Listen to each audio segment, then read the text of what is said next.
रसूलिल करीम अम्मा बाद। आज राब्ता इंतखाबी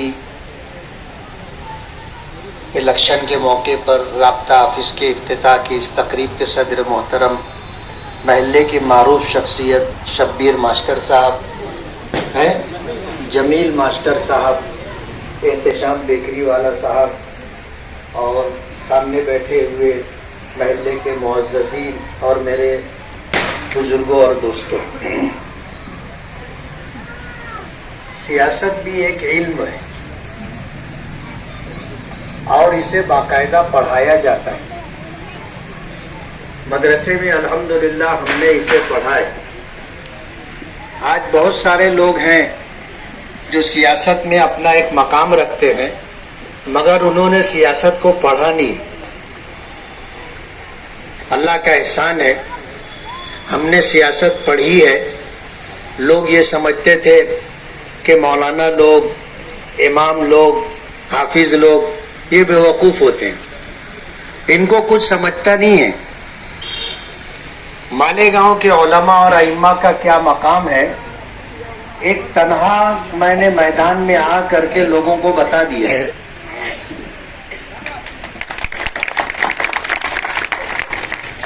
आज तो हालात ऐसे हैं कि मेरे हजारों मददगार हैं।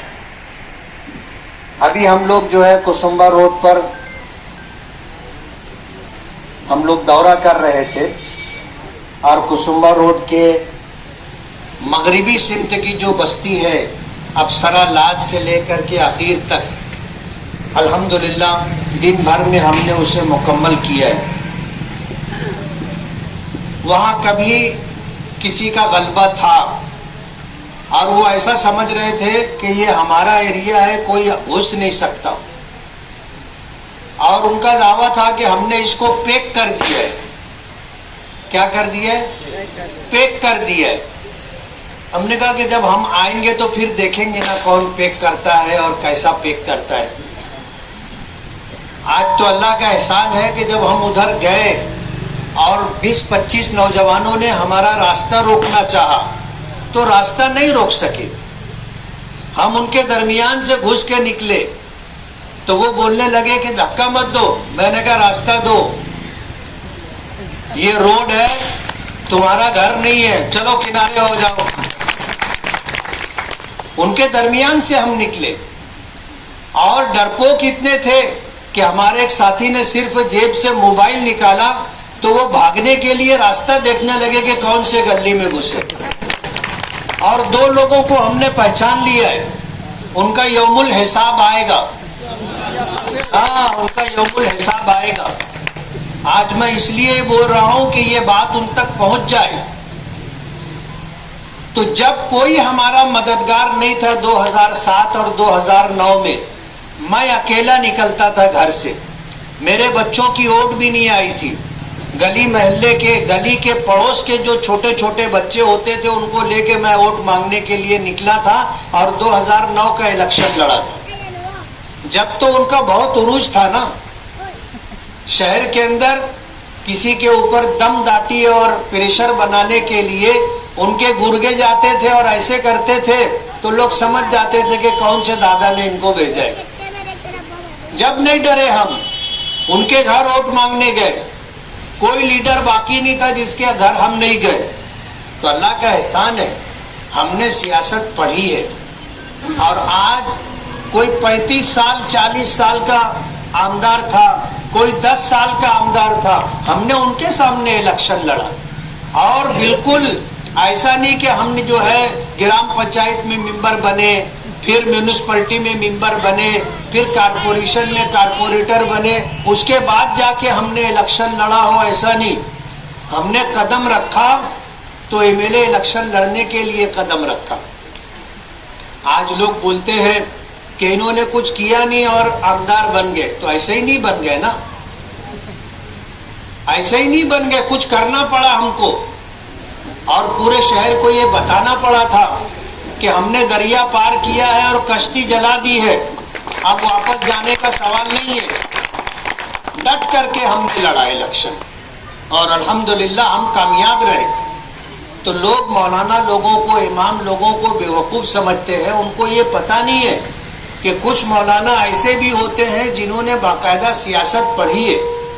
आपको मैं बता दूं कि कुछ काम ऐसे होते हैं जो कारपोरेटरों के लेवल के हैं और वो कारपोरेशन के थ्रू होते हैं, और कुछ काम ऐसे होते हैं जो एमएलए लेवल के होते हैं और वो करते, कुछ काम ऐसे होते हैं जो एमपी लेवल के होते हैं और वो करते, कुछ काम ऐसे होते हैं जो मिनिस्ट्री लेवल के होते, कुछ काम ऐसे होते हैं जो चीफ मिनिस्टर लेवल के होते हैं, और फिर हमारे पीएम जो है, प्रधानमंत्री, उनके लेवल के होते हैं। तो हर एक का काम है। जैसे मास्टर साहब हैं, एक स्कूल में रहे, अब शायद रिटायर हो गए। एक काम मास्टर का होता है, एक काम हेड मास्टर का होता है।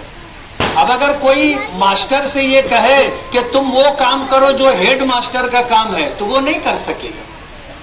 हर एक के अपने इख्तियारात होते। मालेगांव में पीले राशन कार्ड के ऊपर लोगों को फ्री में अनाज मिलता है, लेकिन सरकार का एक कानून है और एक प्रोसीजर है कि अगर 1 लाख लोगों की आबादी है तो 1 लाख लोगों का पीला राशन कार्ड नहीं बनेगा।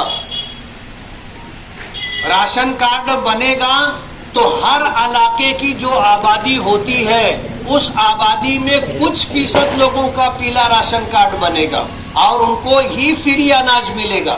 अब अगर कोई ये चाहे कि पूरे शहर वालों को, जितने राशन कार्ड रखने वाले हैं, सबको फ्री में अनाज मिले, तो नहीं मिलेगा। एमएलए का जो काम होता है, रोड गटर बनाने का काम नहीं होता है। ये काम कारपोरेटर का है और कारपोरेशन के थ्रू होता है। कारपोरेशन ऐसा एक इदारा है जो अपने पैरों पर खड़ा है। कारपोरेशन बनने से पहले हमारी जो है नगर पालिका म्यूनिसिपैलिटी थी, तो सरकार उनको फंड देती थी मालेगांव में मूलभूत सुविधा, बुनियादी कामों के करने के लिए। हमारे घर में भी होता है, बच्चा जब बड़ा हो जाता है, कमाने लग जाता है, तो एक वक्त आता है कि वो अलग हो जाता है या उसको अलग कर दिया जाता है कि अब तू अपना कमा, खा, अपनी जरूरत पूरी कर और हमारा भी ख्याल रख। ऐसा ही होता है ना, बाप उनसे हफ्ते की उठान लेता है, बीमारी आरामी में उनसे जो है इलाज और मुआवजे के लिए पैसा लेता है। तो एक वक्त आता है कि जब बेटा अपने पैरों पर खड़ा हो जाता है तो फिर उसको उसकी जिम्मेदारी दे दी जाती है कि अब बाप की जिम्मेदारी खत्म हो गई, अब तू अपना कमा, अपना और हमारा ख्याल रख, हमारी अपनी जरूरत पूरी कर। तो म्यूनिसिपैलिटी जब रहती है तो सरकार पैसा देती है, और एक वक्त आता है जब शहर से इतना टैक्स वसूल होने लग जाता कि सरकार ये देख लेती है कि अब ये शहर अपनी जरूरत खुद पूरी कर लेगा। मालेगांव से टैक्स वसूल किया जाता है और यही पैसा मालेगांव की जरूरतों पर खर्च किया जाता है। कारपोरेशन में जैसे 1000 करोड़ रुपए का बजट है, तो ये 1000 करोड़ रुपया सरकार नहीं देती, ये 1000 करोड़ रुपया मालेगांव से वसूल किया जाता है।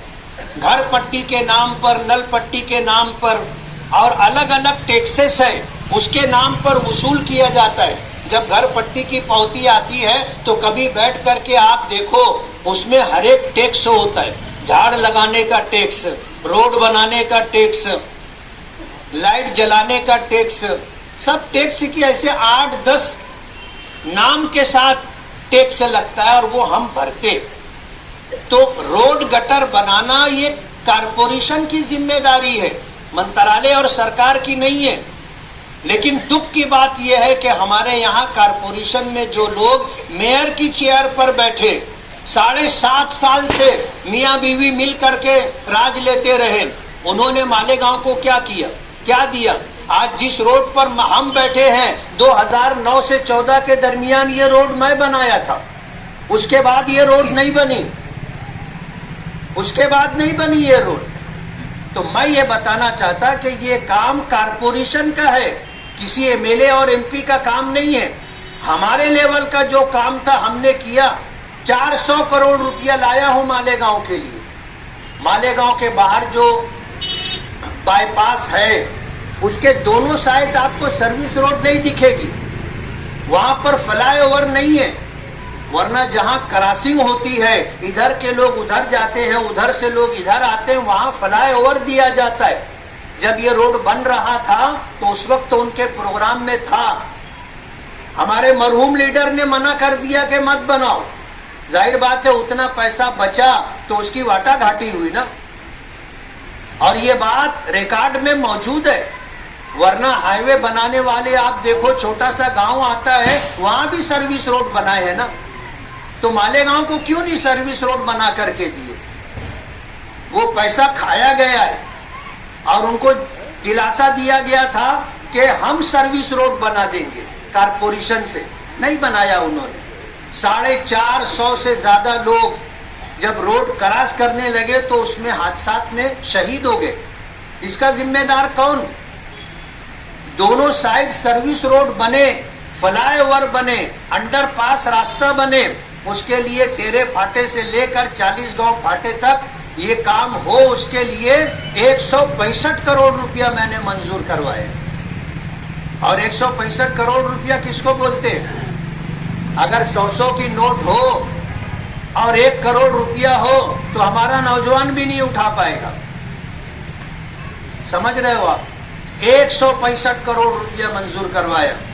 और तलवाड़ा डैम में, तलवाड़ा डैम की हद बढ़े, 100 एकड़ जगह पिछले टर्म में खरीदी गई और कारपोरेशन के सुपुर्द की गई। तलवाड़ा डैम की कैपेसिटी डबल हुई। इस मर्तबा हमने 149 करोड़ रुपया मंजूर करवाया।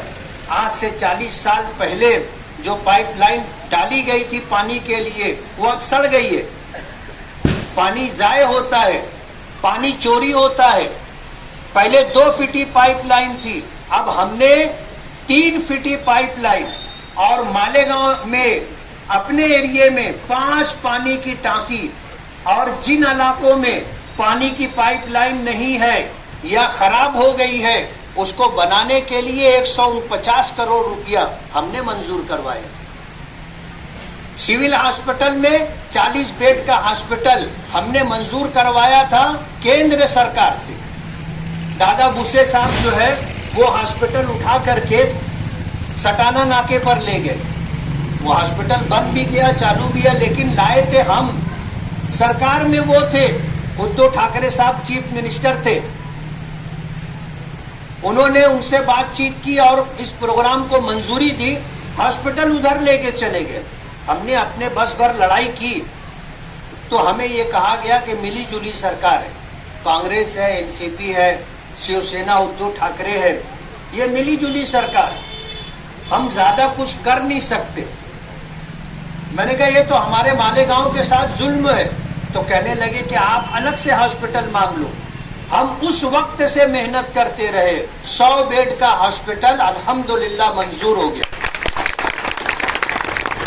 और उसके लिए 75 करोड़ 99,51,259 रुपये का बजट मंजूर हुआ है। इंशाअल्लाह इलेक्शन हो जाने के बाद वो काम होगा। सिविल हॉस्पिटल की इमारत के मेन गेट के सामने जो गार्डन है उस जगह पर 6 मंजिला इमारत बनेगी, महिला बाल रोगनालय यानी औरतों और बच्चों के इलाज के लिए। हमने नोमानी पुल के नाम पर 5 करोड़ 76 लाख रुपया मंजूर करवाए। ये एमएलए का काम। रही सरकार की पॉलिसी, कानून साज इदारा होता है असेंबली और कानून साज इदारा होता है पार्लियामेंट, वहां बैठ करके पॉलिसियां तय होती है, कानून बनता है। और जो लोग सरकार में होते हैं उनकी अक्सरियत होती है और वही लोग अक्सरियत के बलबूते पर कानून बनाते हैं। कभी ऐसा होता है कि जब बहुत ज्यादा इख्तिलाफ होता है तो वोटिंग करनी पड़ती है, जिनके पास वोट ज्यादा होती है वो जीत जाते। लेकिन बहस में हर आदमी हिस्सा ले सकता है और अल्हम्दुलिल्लाह हम हिस्सा लेते हैं। मालेगांव के लिए जब कारपोरेशन से काम नहीं हुआ तो हमने नगर विकास से, नगर उत्थान से, माइनॉरिटी डिपार्टमेंट से और नाबार्ड डिपार्टमेंट से, नियोजन समिति से हमने तकरीबन 99 करोड़ रुपया मालेगांव की मूलभूत सुविधा के लिए लाए, जिनमें से 45 करोड़ रुपए के कुछ काम हो चुके, कुछ हो रहे हैं और तकरीबन 55 करोड़ रुपए का काम अभी होना बाकी है। तो ये हालात है और अल्लाह का बहुत बड़ा एहसान है। हमने अपने 5 साल टर्म में जो काम किया है और जो बजट मंजूर करवाया है, माजी में कोई एमएलए इतना फंड नहीं लाया और कोई एमएलए इतना काम नहीं किया। मैं दूर नहीं जाऊंगा, ये 3 साल में आप देख लो मालेगांव में कितना काम हुआ है और आज भी जो काम हो रहा है वो हमारा काम है। सब घर बैठ चुके हैं जो काम करने का दावा करते थे, तो अल्लाह का एहसान है।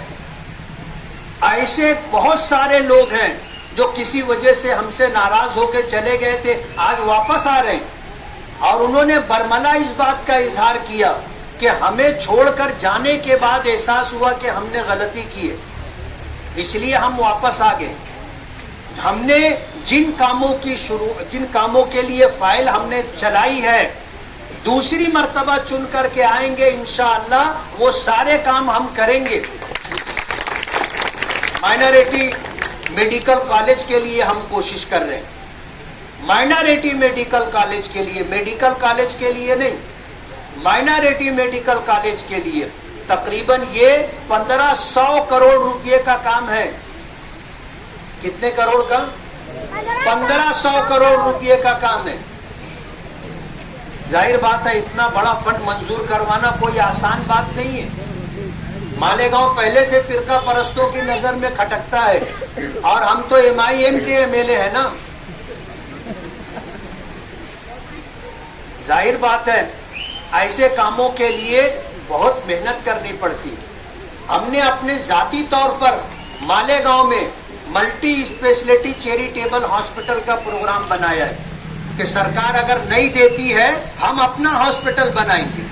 आज SMBT जाने के लिए जो लोग जाते हैं उनको हम भेजते हैं, कोई और नहीं भेजता। SMBT हॉस्पिटल हर हफ्ता मंगल के दिन सुबह मुशावरत चौक में गाड़ियां लगती है विंगर, और हम 1 विंगर 2 विंगर 10 विंगर जितने मरीज जमा होते हैं उनको हम भेजते हैं। उनको आने जाने का किराया भी नहीं देना पड़ता, इलाज और मुआवजा फ्री में होता है। और ऐसे अल्हम्दुलिल्लाह पूरे शहर के अंदर 3000 से ज्यादा लोग हैं जिनका इलाज और मुआवजा हमने फ्री में करवाया है। अगर मालेगांव में मेडिकल कॉलेज नहीं है तो हम तो ये करके दे रहे हैं। हमारे पेशे नजर नशा मुक्त केंद्र भी है, केंद्र सरकार की स्कीम है। हम 2 नशा मुक्त केंद्र मालेगांव में लाएंगे। आज जो लोग कारपोरेशन में बरसरे इख्तिदार थे, पुराने सियासी खानवादे से ताल्लुक रखते हैं, उन लोगों ने शहर में नशे का कारोबार करके हमारी नई नस्ल को तबाह और बर्बाद करने का प्रोग्राम बनाया। आज जब हम जिन इलाकों में गए उससे पहले जहां जहां हमारा जाना हुआ, तकरीबन आधा मालेगांव हम चल चुके। कितने घरानों में माओ और बहनों ने सर पर हाथ रख के दुआ दी और उनका ये बोलना था कि हमारे घर का एक बच्चा नशे का शिकार हो चुका है और ये किनकी सोहबत में किनके साथ रह करके हुआ है हमको पता है। हम उनको इस चुंगल से निकालना चाहते हैं, नहीं निकाल पाते। हम आपको वोट देंगे, हम आपको वोट देंगे। जाहिर बात है ये उनके दिल की आवाज है और वो समझ रहे हैं कि उनके साथ क्या हुआ। उनकी तो कमाई लूट गई ना। नशा मुक्त केंद्र लाएंगे हम। इंजीनियरिंग कॉलेज के लिए मेहनत और कोशिश कर रहे हैं। मालेगांव में हमारी नई नस्लों को रोजगार मिले उसके लिए हम मेहनत कर रहे हैं। टेक्सटाइल पार्क बने उसके लिए हम मेहनत कर रहे हैं। तो ये जो हमारी जिम्मेदारी है अल्हम्दुलिल्लाह इन 5 सालों में हमने कोशिश की और कामयाब रहे। आज कोई ये नहीं कह सकता कि मुफ्ती साहब काम नहीं कर रहे। आज अगर लोग कहते हैं तो वो ये बोलते हैं मोरे घर के सामने तो रास्ता बना ही नहीं। यानी उसके घर के दरवाजे के सामने बनेगा तो काम हुआ, वरना काम नहीं हुआ। जाहिर बात है इसका इलाज हमारे पास नहीं है। हमसे जितना हो रहा है हम कर रहे हैं, और ये कारपोरेशन की जिम्मेदारी थी, उन्होंने करके नहीं दी। इसलिए मैं आपसे ये गुजारिश करता हूँ, एहतशाम बेकरी वाला साहब, इन्होंने अभी बप्पू मास्टर ने बताया कि 3 लाख से 4 लाख रुपए का काम इन्होंने लाइटिंग के लिए, संडास के लिए 8 लाख रुपए का बजट उन्होंने मंजूर करवाया। आप उनसे पूछो कि ये 2-5 लाख रुपए के लिए कितने पापड़ बेलने पड़ते हैं, बराबर है। ये 2-5 लाख रुपए के लिए, 10 लाख रुपए के लिए कितनी मर्तबा कारपोरेशन पे धरना आंदोलन करना पड़ता है। ऐसे ही काम नहीं हो जाता।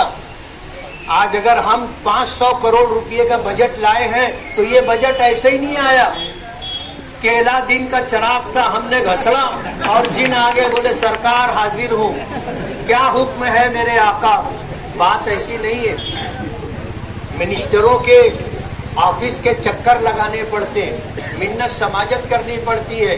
और आपको ये भी बता दूं, आज कोई भी फंड बगैर पैसा दिए नहीं मिलता है। हर एक का परसेंट तय होता है। 12% देंगे तो बजट मिलेगा, 15% देंगे तो बजट मिलेगा, 10% देंगे तो बजट मिलेगा। बजट में पैसा लाने के लिए पैसा देना पड़ता है, ऐसे ही नहीं आ जाता। तो काम बहुत मुश्किल है, लेकिन हमने पढ़ी है सियासत और हम कर रहे हैं और बताना चाहते हैं कि देखो काम नहीं होने वाला हो तो भी हम कर रहे हैं। अल्लाह का एहसान है, आज कोई ये नहीं बोल सकता कि मुफ्ती साहब ने काम नहीं किया। फतेह मैदान से लेकर के अवाड़ी नाके तक, हाईवे तक रोड हम बनवा रहे हैं। 2 फेज बनाए थे आगरा रोड का, उसके बाद तीसरा फेज हम बनवा रहे हैं हाईवे तक। आजाद नगर पुलिस स्टेशन से लेकर के हाईवे तक का रोड हमने मंजूर करवाया है। मासूम शाह कुट्टी से लेकर झांझर देवल तक वो रोड हमने मंजूर करवाया है।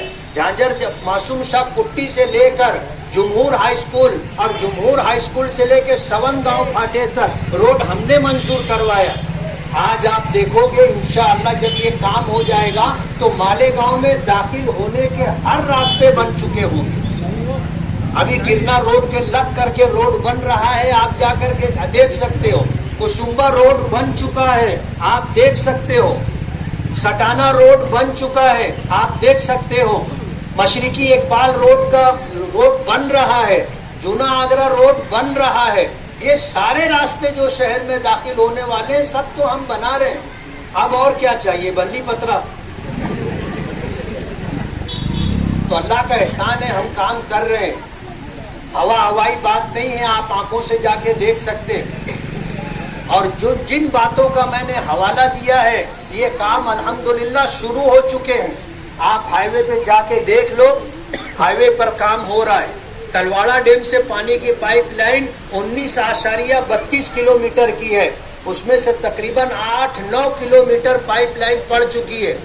आप देख लो, अली अकबर हॉस्पिटल के पास जो पानी की टांकी है, उसके बाजू में दूसरी पानी की टांकी का काम शुरू हो चुका है। आज अल्हम्दुलिल्लाह मौलाना अब्दुल हमीद नुमानी रहमतुल्लाह अलैह के नाम से जो 5 करोड़ 76 लाख रुपया हमने मंजूर करवाया था, आज उसका काम शुरू हो चुका दोपहर में 4 बजे। अब जाहिर बात है लोग अल्लाह के भी शुक्रगुजार नहीं होते। इन्नल इंसान लिरब्बिही लकनूद, कि बेशक इंसान अपने परवरदिगार का नाशुक्रा है। सब कुछ अल्लाह ने दिया, उसके बाद भी लोग अल्लाह की नाशुक्री करते। तो हम ये नहीं चाहते कि पूरा शहर खड़े होकर के हमको सलाम करे। हम ये नहीं चाहते। हमें मालूम है कि हम कुछ भी करके दे देंगे, जो हमें नहीं मानेगा उसका इतराज बाकी रहेगा। शादी होती है, बहुत बड़ा खाना होता है, 100 पहली 200 पहली पकाते, लोग आते खाते। बोले किसने पकाया? बोले फला आदमी। बोले थोड़ा सा शाह जीरा और डाल देता तो कितना अच्छा होता। नाम रखते हैं लोग, इसलिए हमें इसका मलाल नहीं है। लेकिन मैं आपको बताना चाहता हूं कि हम अल्हम्दुलिल्लाह काम कर रहे हैं और आपसे गुजारिश है कि आप मेरा इलेक्शन समझ करके ना लड़ें, ये आपका इलेक्शन है। आप अगर अपने शहर का नाक नक्शा बदलना चाहते हैं तो आपको लड़ना पड़ेगा। जिन लोगों से हमारा मुकाबला है उन्होंने शहर को 50 बरस पीछे कर दिया है। ये आप अपना इलेक्शन समझ करके लड़ें, अपने बच्चों का इलेक्शन समझ करके लड़ें कि इनका मुस्तकबिल और फ्यूचर अच्छा हो। एक अकेला चना भाड़ नहीं फोड़ता। आप सोचोगे हम हाथ पर हाथ धरे बैठे रहें और कोई आए और आकर पूरे शहर का काम कर दे, ऐसा नहीं होता। ये जमहूरियत है, यहाँ सर गिने जाते हैं, सर गिने जाते हैं। 40 अक्लमंद एक तरफ, 60 बेवकूफ एक तरफ, वो जीत जाएंगे। समझ रहे हो आप? उन 50 अक्लमंद एक तरफ, 51 बेवकूफ एक तरफ, वो जीत जाएंगे। ये जमहूरियत है। इकबाल ने कब कहा था, जमहूरियत वो तर्ज हुकूमत है कि जिसमें लोगों को गिना जाता है, तौला नहीं जाता। लोगों को गिना जाता है, तौला नहीं जाता। सरकार ने भी रास्ता बनाया है कि लोग ऐसे लोगों को चुन करके दे देते जो दूसरी फेल है, दूसरी नापास है, चौथी नापास है, लोग उनको चुन करके दे देते। सरकार को सरकार चलानी है तो उन्होंने एमएलए से हट करके एमएलसी का अपर हाउस बनाया है और उसमें ऐसे लोगों को जो कानून समझते हैं, कानून बना सकते हैं, ऐसे लोगों को जो है एमएलसी बनाया जाता है। वो इलेक्शन नहीं लड़ते, वो इलेक्शन नहीं लड़ते, लेकिन सरकार को उनकी जरूरत है तो ऐसे लोगों को सरकार लेती है, एमएलसी हाउस में उनको रखती है। नीचे हाल में जहां एमएलए लोग होते हैं, जो कानून बनाया जाता है वो कानून अपर हाउस में भेजा जाता है। वहां पे उस पे बहस होती है, लागू करना चाहिए, पास करना चाहिए या नहीं। उसके बाद एक कमेटी होती है, उस कमेटी के पास भेजा जाता है जिसमें सब मास्टर लोग होते हैं। वो कमेटी देखती है कि ये कानून बनना चाहिए कि नहीं बनना चाहिए, वो पास कर दे, फिर गवर्नर की दस्तखत लगती है और गवर्नर की अपनी कमेटी होती है। गवर्नर देखता है कि ये कानून स्टेट के लोगों के हित में है या उनके मुखालिफ है। जब उसके बाद गवर्नर दस्तखत करता है तो कानून बनता है। अगर सिर्फ लोगों ने जिनको चुन करके दे दिया उनको ही हाथ में सब दे देंगे तो जंगल राज हो जाएगा। इसकी लाठी उसकी भैंस रहेगी। तो ये हमें समझना चाहिए और हम समझेंगे, अपने लोगों को समझाएंगे, अपनी नस्लों को समझाएंगे तो शहर का भला होगा। आप मेरा इलेक्शन समझ करके मत लड़ो, आप अपना इलेक्शन समझ करके लड़ो कि अगर आप अपने शहर का नाक नक्शा बदलना चाहते हैं तो आपको मैदान में आना पड़ेगा। आप बोलोगे कि यार हमारा काम नहीं है तो ऐसे ही रगड़ी रगड़ा चलती रहेगी। समझ रहे हो? इसलिए ये तय कर लो कि हम इस वक्त जितने लोग यहाँ पर हैं इस इलेक्शन को अपना इलेक्शन समझ करके लड़ेंगे। मैं आपसे यूं ही वोट नहीं मांग रहा हूं, मैंने अपने कामों का हवाला दिया है आपको। अगर आपको ये समझता है कि मैंने कुछ किया है तो आप मुझे वोट दो और मुझे वोट दिलवाओ और मुझे जितवा करके आप मुझे असेंबली हाल तक भेजो। इंशाअल्लाह अपने शहर की नुमाइंदगी करके मैं अपने शहर का नाक नक्शा बदलने की कोशिश करूंगा। मैं एहतसाम बिजली वाले का बहुत बहुत शुक्रगुजार हूं कि अपने ऑफिस की इफ्तिताई तकरीब में उन्होंने मुझे याद किया। आज इंशाअल्लाह उसकी ओपनिंग होगी और फिर 20 नवंबर को वोटिंग होगी। आप स्लिप कोई ला के पहुंचा के जाए इसका इंतजार मत करो, आपको स्लिप ला करके नहीं दिया जाएगा। लोग बोलेंगे ये मुफ्ती साहब को वोट देने वाले, इनको स्लिप मत दो। ऐसा हो रहा है शहर में। जमीयत दफ्तर पर हमने स्लिप का काम शुरू करवाया है। आप अपना वक्त निकाल करके वहां जाइए, 20 नवंबर का इंतजार न कीजिए, आज जाइए आप अपने घर के सब लोगों की स्लिप ले करके आइए और 20 नवंबर का इंतजार कीजिए और ऐसा इलेक्शन लड़े कि जो लोग शहर को नुकसान पहुंचाते रहे उनको दिन में तारे नजर आ जाए। करेंगे, ये हमारा काम है, हमारा काम है, यानी हम सब मिल करके ये काम करेंगे। आप सिर्फ मेरा इलेक्शन समझ करके ना लड़े, ये आपका इलेक्शन है, आपके बच्चों का मुस्तकबिल है। इसमें अपने शहर के लिए हम अगर भलाई और खैर चाहते हैं तो आप मेरा काम देख करके मुझको वोट देना, और अगर मैंने काम नहीं किया है तो मुझे आपसे वोट मांगने का कोई हक भी नहीं। इसलिए आपसे गुजारिश है कि 20 नवंबर को सुबह की अव्वलीन सातों में, सुबह सवेरे आप अपने घर वालों को ले करके जाएं, वोट दे दें। उस दिन आपको चंद घंटों की कुर्बानी देनी है। अक्सर लोगों को देर तक सोने की आदत है या नमाज पढ़कर फिर सो जाने की आदत है। उस एक दिन आपको कुर्बानी देनी है, सुबह सवेरे जाकर के वोट दें। हमारे मुखालिफिन ने बोगस वोट डालने का प्रोग्राम बनाया है। हो सकता है आप लेट पहुंचे तो आपका बोगस वोट पड़ जावे और आप वहां जा करके फिर मायूस हो करके आपको वापस आना पड़ेगा। इसलिए आप सुबह नमाज पढ़े, अव्वल वक्त में अपने घर वालों को ले करके जाएं, वोट डलवाएं। आने के बाद आप घंटा 2 घंटा जो मामूल है आप आराम करें, करेंगे। बहुत बहुत शुक्रिया आपका। रहते हैं और होते रहेंगे अल्हम्दुलिल्लाह। हमें इलेक्शन में काम करना है, हमें मुफ्ती साहब के सारे काम भी गिना चुके हैं, मगर हमें बात करना है एहतिशाम बेकरी राब्ता ऑफिस, बेकरी वाला राब्ता ऑफिस से। कारपोरेशन और आमदार के अंदर क्या फर्क रहता है, कारपोरेटर और आमदार के अंदर लोगों ने ये समझ लिए तो सारे काम के झगड़े और मसले खत्म हो जाएंगे। कारपोरेशन जो रहती है, मेयर जो रहता है वो 2 एमएलए को संभालता है और एमएलए सिर्फ एक शहर को संभालता है। और मेयर एमएलए का फंड जो रहता है वो 5 करोड़ रुपए अभी हुआ है, पहले 2 करोड़ था, फिर 3 करोड़ हुआ, 5 करोड़ है। और मेयर का फंड जो रहता है, कारपोरेशन का फंड जो रहता है 600 करोड़ था, 600 करोड़ था, अभी 1000 करोड़ है। मगर अल्हम्दुलिल्लाह कारपोरेशन के काम तो लोग बताते नहीं और आमदार के काम लोग गिनाते रहते हैं। कारपोरेशन के काम के ताल्लुक से बता दो तुमको, जो कारपोरेटर जितने काम नहीं कर पाते, हमारे गांव के कारपोरेटर जो बनकर आते हैं उससे ज्यादा काम मेरा दोस्त एहतिशाम बेकरी वाला करते हैं। क्योंकि मैं उसके ताल्लुक से बताऊं, क्योंकि मैं उसके साथ में जाता रहता हूँ, कमिश्नर से लेकर जितने बड़े बड़े अधिकारी है, मुफ्ती साहब इसके जितने बड़े बड़े अधिकारी सबके नंबर है हमारे पास, चाहे पुलिस डिपार्टमेंट का काम हो, हॉस्पिटल का काम हो, एफडीओ का, आरटीओ का, कोई काम हमारे पास ऐसा नहीं कि जिसके ताल्लुक से हम नहीं बोलते। हमारे पास कैसा भी मसला लेकर आए हम उसके ताल्लुक से पूरी रहनुमाई करते हैं, उसका रास्ता निकालकर कोई ना कोई हल उसका निकालते हैं हमारी जानिब से। मुफ्ती साहब के साथ जुड़ने का मकसद यही था कि हमारे काम को मजीद आसानी हो और तेजी से हम लोग काम कर सके।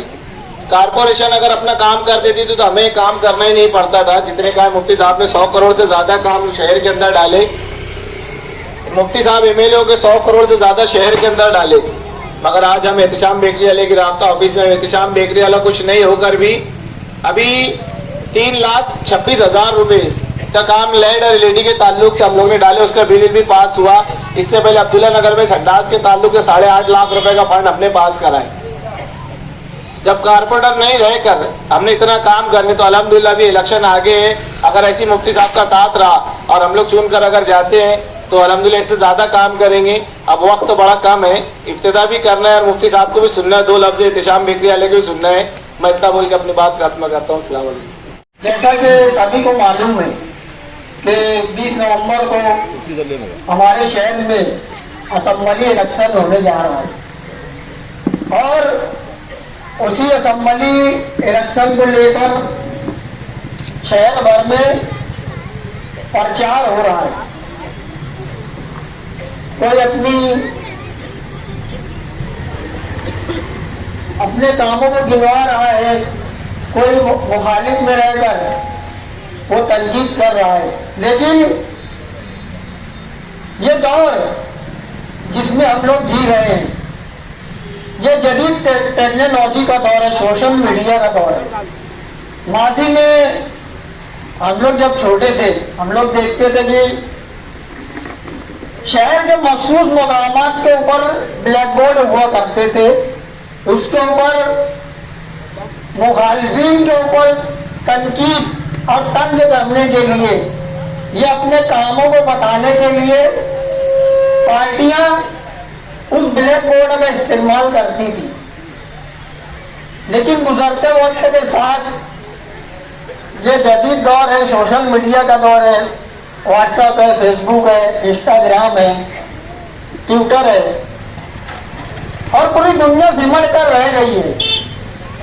यानी अमेरिका में भी अगर कुछ होगा तो 5 मिनट में हमको पता चल जाता है कि यार है ना, अभी फलस्तीन के अंदर भी जो जंग शुरू है उसके अनदेखे मनाजिर जो माजी में हम लोग कभी देख नहीं सकते थे, ऐसी ऐसी वीडियो की क्लिपें हम तक पहुंच चुकी। और मैं बताने का मेरा मकसद जो ये है, मैं आपको बताना चाहता हूं कि 2019 का जब इलेक्शन हो रहा था, मुफ्ती मोहम्मद इस्माइल कासमी साहब मजलिस से उम्मीदवारी कर रहे थे और जब से उन्होंने चुनाव जीता और आज तक अल्हम्दुलिल्लाह बताओ अभी हमारे पीछे ही काम चालू है। यानी इतना काम है, कम से कम यहां से मैं समझता हूं अगर देखो शिकस्त का मुकद्दर अल्लाह के हाथ में है ना, लेकिन यहां से मुसलसल 2 साल शहर के अलग हिस्सों में तामीरी काम होंगे। जो लोग मुफ्ती साहब के ऊपर तनकीद किया करते थे, तंज किया करते थे, क्या ये इनको कुछ आता ही नहीं, ना नुमाइंदगी का उनको तरीका है, ना काम करने का कोई सलीका है, ना बजट लाने का कोई इनके अंदर हुनर है।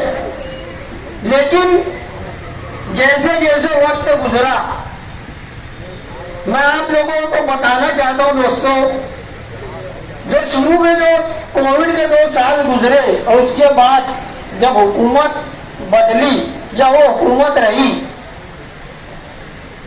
मुफ्ती साहब एमआईएम को चुन के आए, वो तटस्थ थे, गैर जानिबदार, ना हुकूमत के साथ थे ना अपोजिशन के साथ थे। लेकिन उस वक्त उनका रब्त इतना अच्छा है अल्हम्दुलिल्लाह, हर पार्टी के जितने भी ऊंचे पाए के लीडरान है उनका रब्त बहुत अच्छा है। उन्होंने अपनी बेसात भर कोशिश की कि हमारे शहर को कुछ दिया जा सके।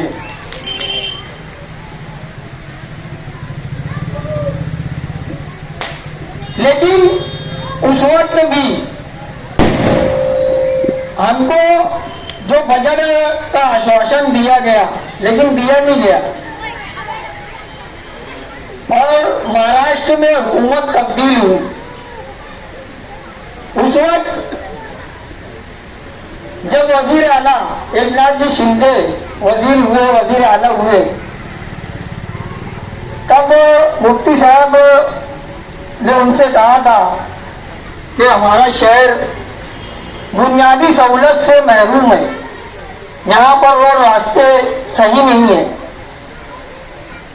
और इसकी वजह भी थी क्योंकि हम लोग अभी तो प्रशासक राज चल रहा है, 2 साल हो गए, बॉडी डिसॉल्व हुई कारपोरेशन की, लेकिन कारपोरेशन का जो बजट था हमारा 350 करोड़, 400, 550, 500, 600, आज 1000 करोड़ का बजट है 1000।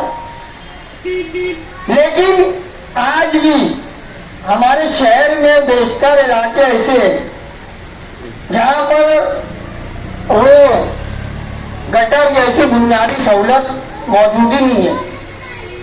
अभी हम लोग पीछे 2.5-3 महीने से Pawarwadi survey number 114, Pawarwadi survey number 111-2, Pawarwadi survey number 111-6 और चश्मे गुलाम मस्जिद,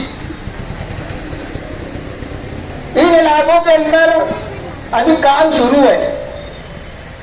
इलाका बसने यानी बस्ती बसे हुए मैं समझता हूं कि 20 साल, 25 साल, 30 साल हो गए, लेकिन आज भी कंडीशन ऐसी थी, जब तक मुफ्ती साहब वहां काम नहीं किए, कंडीशन ऐसी थी कि लोग जो है ना खड्डा खोदते थे और घर के बाहर जो पानी इस्तेमाल करते थे बाथरूम का, इसका वो गड्ढे में जमा होता था और फेंकते थे उसको, या सोच खड्डा बनाते थे। और मैं अगर बताऊं वो इलाका हमेशा रिजर्व में रहा, रिजर्वेशन की सीट रही और उसको है ना 1 करोड़ रुपए का अलग से बजट मिला करता था हर साल। हमारे कुव्वतुल इस्लाम मस्जिद से लेकर के दरे गांव तक इतना लंबा और इतना तवील वार्ड है और उसको हर साल 1 करोड़ रुपए का बजट मिला करता था रिजर्वेशन में होने की वजह से। लेकिन आप लोग के ताल्लुक के लोग, रिश्तेदारी में जो लोग हैं, तो अगर वो लोग वहां रहते होंगे तो आप उनसे पूछिए कि ये सूरत हाल कैसे तब्दील हो। इसके लिए वहां के लोगों ने मुफ्ती मोहम्मद इस्माइल कासमी साहब से राब्ता किया और अल्हम्दुलिल्लाह बताते हुए खुशी होती है कि 3.25 करोड़ रुपए का काम अभी फिलहाल चालू है अलग अलग एरिया के अंदर। पवारवाड़ी में गटरें बन चुकी है अल्हम्दुलिल्लाह, कुछ जगहों पर सड़कों का काम है अल्हम्दुलिल्लाह हो रहा है। तो बोलने का मकसद ये है कि तनकीद सेहतमंद तनकीद अगर हो तो बराबर है। और मुफ्ती मोहम्मद इस्माइल कासमी साहब उन्होंने अपनी हिकमत अमली के जरिए शहर के अंदर अगर कामकाज किया है, हम लोग उसके गवाह हैं। हमारा भी फर्ज बनता है कि हम लोग ऐसे नुमाइंदे को आगे करें जो शहर के हक में काम करने के लिए अपना सब कुछ कुर्बान करने की सलाहियत रखता है। मैं अपनी बात को यहाँ मुख्तसर करते हुए आप लोगों से इतनी ही अपील करूंगा, इतनी ही गुजारिश करूंगा। देखो अभी हालात है ना, सिर्फ एक बात, मेरी आखिरी बात करूंगा मैं। अभी मैं अलग अलग एरिया में घूम रहा हूँ, देख रहा हूँ, है ना, तो अलग अलग बात जगह तो सुनाई दे रही है 1500 रुपया पर वोट देंगे, 2000 रुपया पर वोट देंगे, 1000 रुपया पर वोट देंगे, 500 रुपया पर वोट देंगे। लेकिन दोस्तों हमारे 5 साल का क्या, हमारे ही वोटों की कीमत क्या 1500 है, क्या 2000 है, क्या 1000, क्या 500 है। आज अगर हम लोग अपनी वोटों का अगर सौदा कर लिए तो हमको मुस्तकबिल, हमारे जो आने वाले बच्चों का मुस्तकबिल के नामजद उम्मीदवार मुफ्ती मोहम्मद इस्माइल कासमी साहब तशरीफ लाए। मैं एहतशाम भाई बेकरी वाला और हमारे हाज़रीन और मेहमानान की जानिब से उनका पुरतपाल इस्तेमाल करता हूँ और खैर मकदम करता हूँ। तो मैं ये कहना चाहता था कि 200, 300, 500 रुपए के अंदर हम लोग अपने अगर वोटों का अगर सौदा कर लिए, इलेक्शन को इतना महंगा कर देंगे कि कोई लड़ेगा नहीं। आज शहर में वही सूरत हाल बनाने की कोशिश की जा रही है और उसके पीछे मकसद क्या मैं आपको बता दूं कि शहर के अंदर ऐसी जमीनें जो तनाजात का शिकार हैं, ऐसी जमीनों के ऊपर हमारे जो मुखालिफ पार्टी के जो उम्मीदवार है उनके घर के अफराद की नजर है। बहुत सारी जमीनें हैं जिसका तस्करा लोग करते आए हैं। ऐसी जमीनों को सीधा किया जाएगा, ऐसी जमीनों के गरीबों को उजाड़ा जाएगा, ऐसी जमीनों को हथियाया जाएगा। तो इसके लिए आज जो है ना पैसे की रेल पेल करके हम लोगों को 100, 200, 500 रुपये में फंसा करके अपना उल्लू सीधा करने की कोशिश की जाएगी। हमको ऐसे किसी झांसे में नहीं आना दोस्तों। और आने वाले 20 नवंबर को मजलिस-ए-इत्तेहादुल मुस्लिमीन की जानिब से हजरत मौलाना मुफ्ती मोहम्मद इस्माइल कासमी साहब उम्मीदवारी कर रहे हैं। उनका इंतखाबी निशान है पतंग, 5 नंबर का बटन है। आप लोगों को पतंग के निशान के ऊपर इतनी ज्यादा वोट देकर और दिलवाकर मुफ्ती साहब को एक बार फिर असेंबली हॉल में भेजना, इतना ही बोल के मैं अपने दरख्वास्त खत्म करता हूँ। शुक्रिया।